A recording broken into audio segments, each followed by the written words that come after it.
You were not ready. I said, right, you ready? You go, yes. And then as soon as I click record, Yes, you're like, ah. Clear my throat. Jesus Christ. Hello, welcome back to another episode of Bonnet Babble, which apparently we can't even begin without being completely insane. Oh, dear. So I'm Katie. I'm Evie. The now one that cleared my throat. now she can talk. She's got rid of the frog. So I think now we think that last time, because I've not edited all the stuff. We've done lots of recording to keep me entertained over the weekend, and I've not gotten around to doing it all because the one I got stuck on last night was bloody hilarious and really long, and we keep going off on the side like proper tangents. I can just imagine the subtitles that you're having to write for it.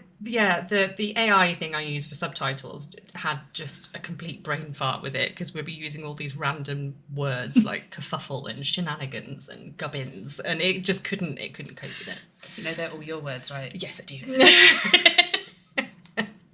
So in this episode, we're going to try stay on track. In this episode, we're going to be talking about part 7 of my personal saga on the blog.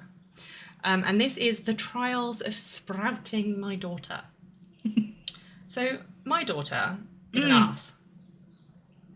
She is. She's feral and dramatic and throws paddies every nanosecond over the most ridiculous things. And she Like who gets in a bin first? I don't know if we've spoken about it before, but if not, okay. The other morning, my kids were arguing on the way to school and they were doing my head in. So I turned around and I said, if you don't stop, I'm going to put you both in the bin. And then they started arguing about who was going to get in the bin first. Not about whether or not they should be in the bin or not. It's just who's going first. Feral creatures. Anyway, so yes, my daughter has been this way from when she was the size of a pea in my stomach. So this is the trials of trying to grow her. When I was writing this, I was very sleep deprived as I'd been up since 2 a.m. And my brain went, hello, friends! And that was that. That is the downside of being medicated because my brain is allegedly quiet all day. When the meds wear off overnight, it's like I get woken up by the noise of the chatter in my brain. It's ridiculous. Anyway. Sounds exhausting. It is very. You don't realise how loud it is until you've got a flower power pill that can turn it off. And, yeah, then suddenly when it comes back, you're like, oh, it was like this all the time, was it? It's not nice. So, yes, when I ended up pregnant with my little girl, my firstborn was just over a year old at the time.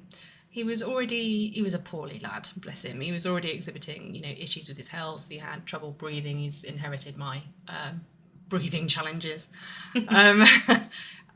He had slower development than his peers. He had to have speech therapy and, potential hearing issues and all sorts. That's another whole rigmarole that I haven't written about yet and probably should. I might do the kids saga at some point, a separate thing.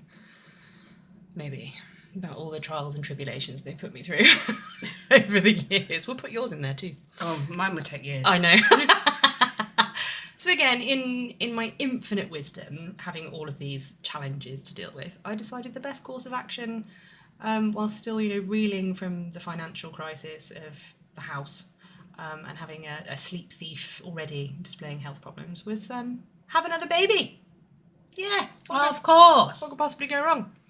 So all the fanatical knowledge that I had from trying to get pregnant the first time was still sort of stashed in my brain because I can forget where I've left my sunglasses, but that's important, and I can still remember most of it now, which is just stupid. See, I couldn't. But you see, I also remember my very first job. I remember their IT system was called System 21 because that's a really helpful thing to remember. Oh no. Anyway.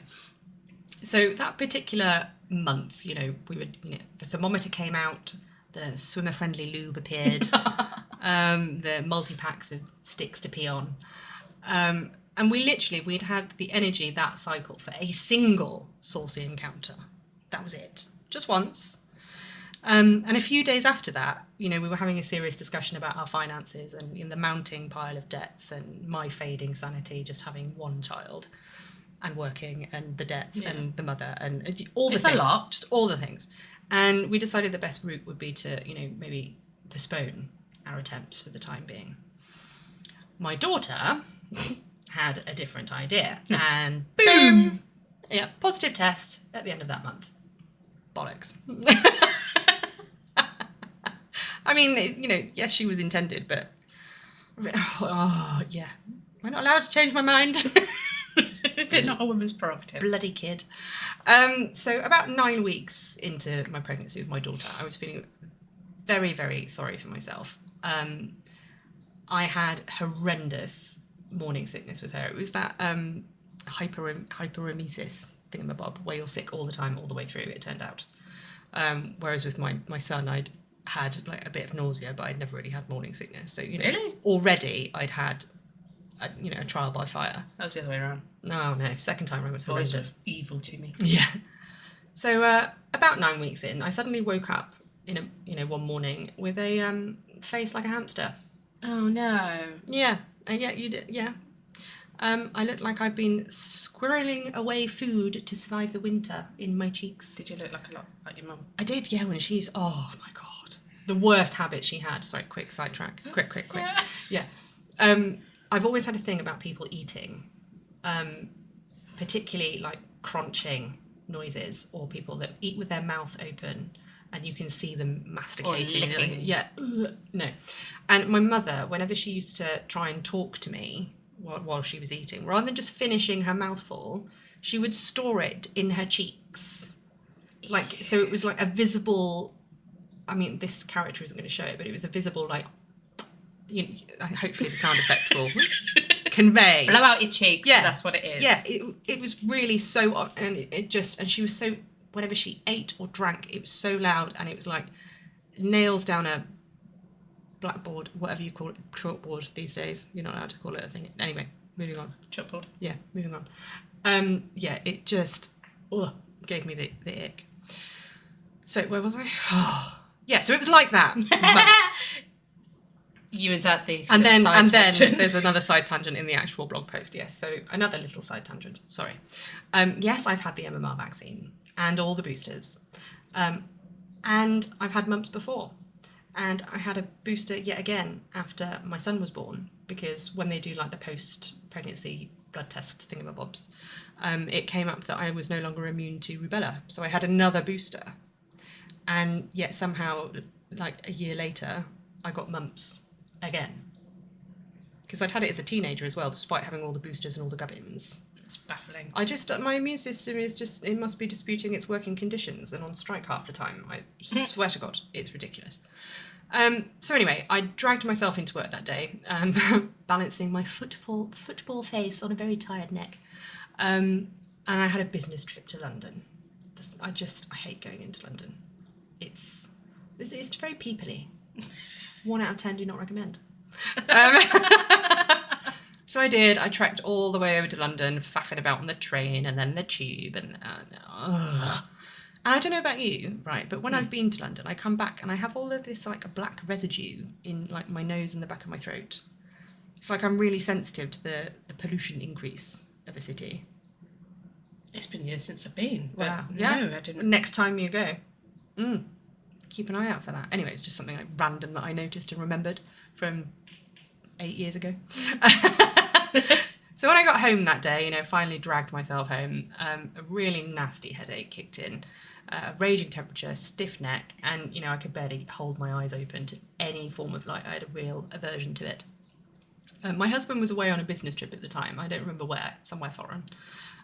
So Mother Dearest begrudgingly came to my rescue with my top sickness food, which is eggy bread. Love eggy bread. I love poorly. Oh, but no. She does it like so it's proper crispy. No. Can't convince me to put egg. Oh wait, no. Egg. I was thinking bananas on bread. Good lemon, you. No. Oh, eggy bread, dude. What part of that sounded like banana? I don't know. It's yellow.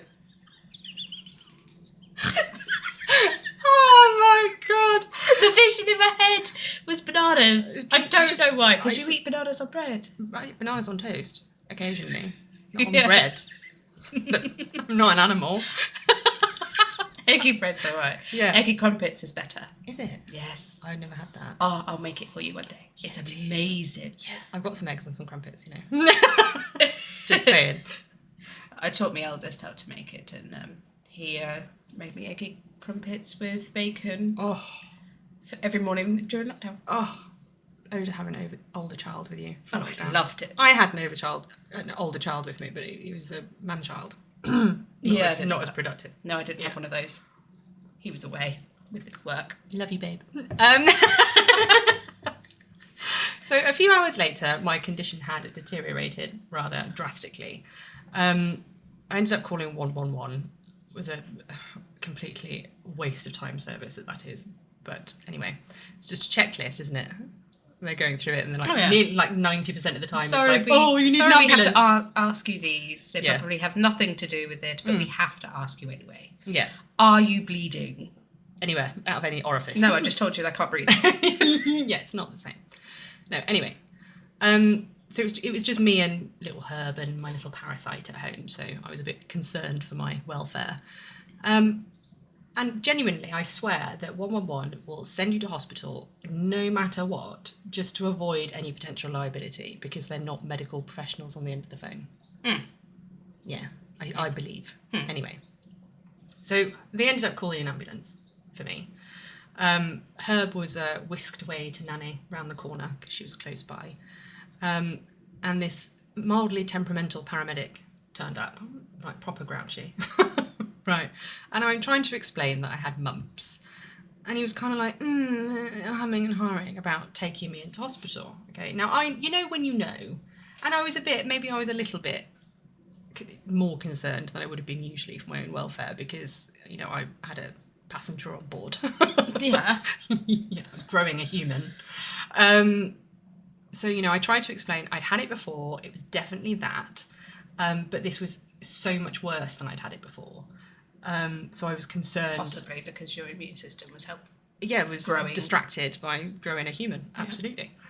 So I couldn't bear any light at all by that point. My temperature was through the roof. It was like, what is it? So it was over 40 degrees.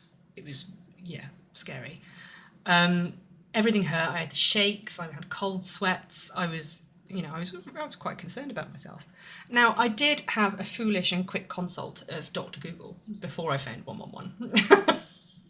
You love Dr. Google. Sort of like half squinting through one eye, being like, That must have hurt. It did. I had it like on the lowest brightness setting as well, and he was like, it's on fire. It's like a vampire. Oh, I know. That's what I'm like every time I have a migraine. Yeah. It's like, someone sends me a message. Yeah, so Dr. Google had informed me that complications can arise from mumps, namely meningitis. That's no fun either. No. So with the weird other symptoms that had developed, the aversion to light and the headache, and everything was sore and stiff. So my neck was sore and stiff as well. I did have the. Could you reach your chin to your chest? No. Well, I couldn't, because everything up my neck was all swollen as well. So I didn't know if it was just the glands up or if it was actually a stiff neck. I didn't know, because everything was just hurting. Yeah. So I mentioned this all to my grouchy medical attendant, and I swear to God, even though my eyes were shut, I could hear him rolling his eyes. That I thought I knew what was wrong with me. Heaven forbid. It's not like the NHS is currently designed for everybody to self-diagnose, because you can't get a diagnosis for love nor money. Anyway, side tangent. Moving on. So it was almost as if Mother Dearest, her sixth sense kicked in for her sense of drama at that point, as she suddenly charged in to make sure she was in the thick of everything, as I was having a bit of a squabble with the paramedic. So there was much faffing that then ensued, and I was unceremoniously carted through A&E, stabbed with a paracetamol drip, and left to my own devices to incubate my plague for a good 4 hours before I was looked at again. Nice. Yeah. When I was checked on, my temperature was 41 degrees, and after that I don't remember much. I know there was a CT scan in there somewhere, but when they checked on me, it was almost as if they realised that this could actually be serious, and meningitis, and all of a sudden I was surrounded by medical professionals. I do remember needing to have a lumbar puncture. Now, this was a fiasco in its own right. Yeah. So keep in mind, I'm 9 weeks pregnant and I have potential meningitis. Who better to stab me in the spine, you might think? Oh, a trainee. Yes. Of course. They've got to learn Brilliant. somewhere, you know. Well, apparently, yeah. Just why on a pregnant woman? Early pregnant woman. Exactly, when it's the most risky. Like, just Yep. stupidity. Anyway, funnily enough, the trainee failed. Then the registrar failed. Uh-oh. Oh, why are you throwing things around, woman? Me too. God. Am I going to have to recalibrate everything? No, I'm going to hook it with You're my gonna foot. you're gonna pick it up with your feet. You're covered in cat hair as well, look. Always am. Yeah. That's why you don't There you wear go. black in this Ta-da! house. Hey, success. Right, where was I? The trainee failed. The registrar failed. Yes. Stop. Oh, put it on the desk, woman. Thank you. Okay. She's just throwing a vape everywhere. Christ. Oh, We're going to have that's to a read good job this. you like me. Am I going to have to read this again now? No. Right, the sit registrar still. failed. Right. And so did. So did the consultant. So eventually, after they'd sort of like huddled in a little group together, after all three of them had ballsed it up, they decided to drag an anaesthesiologist up from the pits of the hospital to do it successfully. Yes, finally. Yeah. Now, on another wee side note, I know I wasn't exactly svelte or trim. Good word. Yeah. I'd not quite managed to shed all of the baby weight from my firstborn, and I did gain the best part of 5 stone with him because I wanted all the crisps and sausages and mash and all the carbs, actually. It was just everything beige was what I wanted really? with him. Crap food. My eldest, it was fab ice lollies. That's all I wanted. Yeah. With my daughter, it was strawberries and raspberries. At And least that's a bit more healthy then. well, yeah. So I didn't gain anywhere near as much with her, and with all of the morning sickness, I'd actually lost quite a bit of weight in the beginning anyway. So With my daughter, it's always healthy food. Yeah. I just wanted salad. it's weird because And now fruit. she won't eat anything unless it's processed, packed full of sugar and crap. Nor does my daughter. Anyway, so no, I wasn't very svelte, but I wasn't exactly a whale either. So I'm not really sure why the whole being stabbed in the back was such a rigmarole, to be honest. So after I was stabbed in the spine 4 times, I was firmly told to stay flat on my back for the next 6 hours. Now, I've always had a gammy back. Always. I've always had odd little foibles, like I've got extra clicky feet, and my mother once accidentally I need to tell a story about that. She dislocated my elbow. Well, I'll do a post about that at some point. That's a whole other. Yeah. Oh, I'd forgotten about that.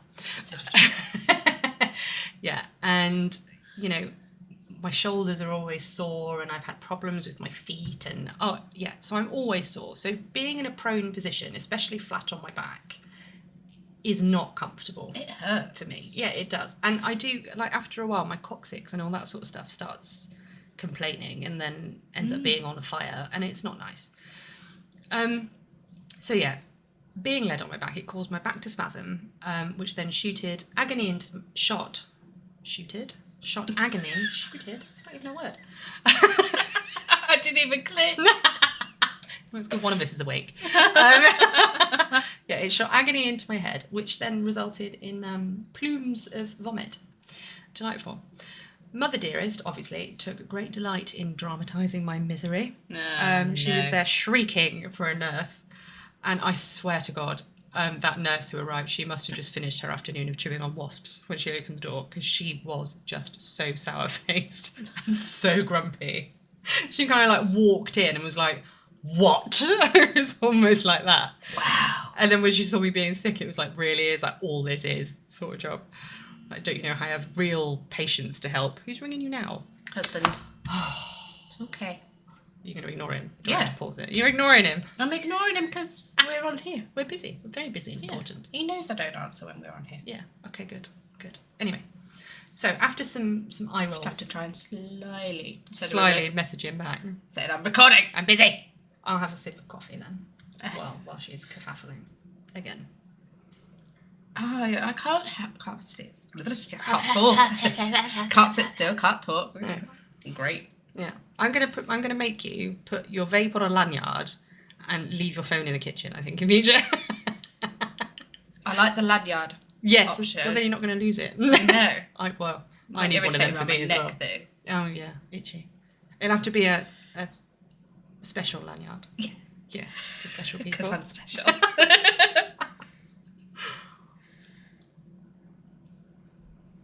Mum, we're at 20 minutes and we've literally got 3 paragraphs left to read, and then that's an episode. And then I don't have to edit 40 minutes of waffle again. Just done. Okay, good. Well done.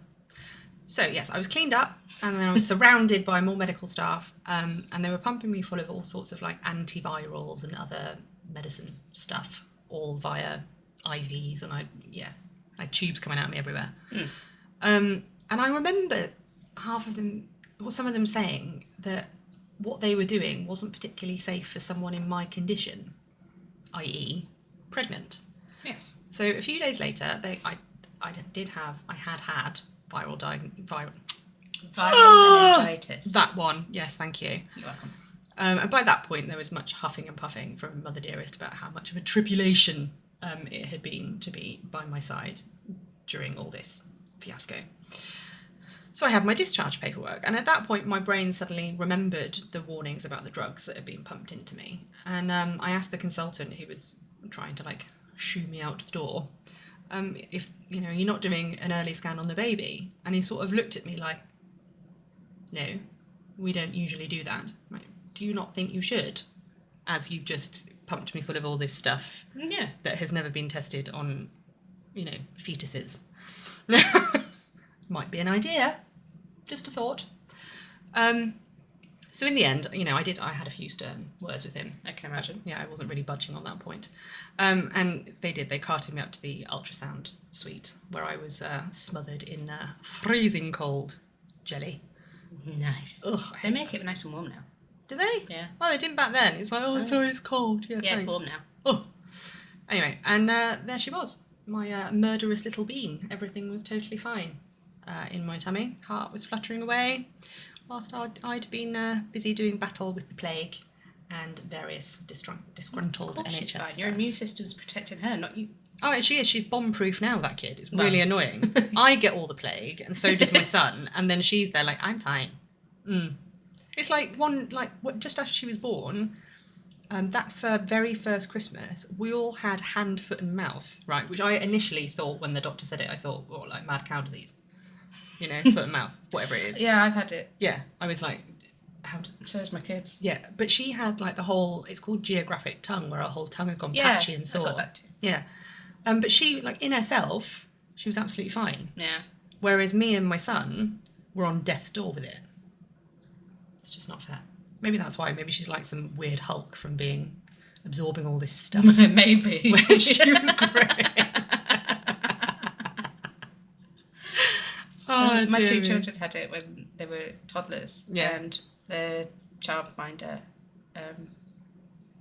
she struggled to arrange it with her partner, childminder, just so she could have my two, because I planned to go to Harry Potter Studios. And I wanted to go without them. Yes. So I was going to pay extra for her to have them all day. Nice. Until late. But they had plague. But they had the plague. And she really, really tried, bless her. She was lovely. Yeah.